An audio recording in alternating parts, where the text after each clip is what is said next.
Et si une crise financière était en vue? Et si la guerre commerciale Chine-USA en était l'allumette? Je t'explique en 3 points. Le premier, c'est le choc d'incertitude. Imagine un chef en cuisine. S'il ne sait pas si la farine va doubler demain, il peut plus planifier ses plats. Il hésite, ralentit, reporte. C'est pareil en économie. Quand les règles changent sans prévenir, tout se fige. Les entreprises arrêtent d'investir, les ménages freinent leurs achats et la production ralentit. Dans un monde déjà très endetté, ce coup de frein peut révéler des failles invisibles. Je suis docteur en économie et mon objectif ici, c'est de te rendre l'économie enfin compréhensible.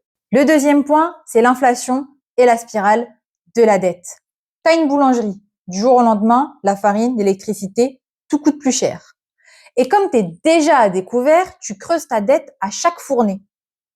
Justement, les droits de douane rendent plus cher les biens intermédiaires, c'est-à-dire les produits que les entreprises achètent pour produire.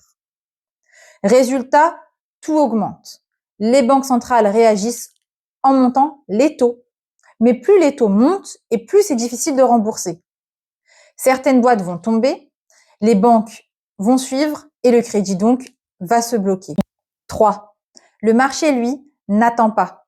Quand les signaux deviennent flous, les marchés paniquent.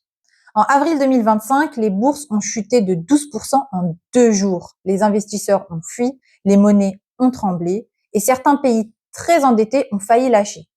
On obtient ce qu'on appelle une chaîne de transmission, c'est-à-dire une guerre commerciale qui mène à de l'incertitude, qui mène à de la dette, qui mène à une crise. L'économiste Claudio Borio l'explique très bien. Les crises éclatent quand un système déjà fragile encaisse un choc de trop. Et si finalement cette guerre révélait la montée du vrai rival des États-Unis?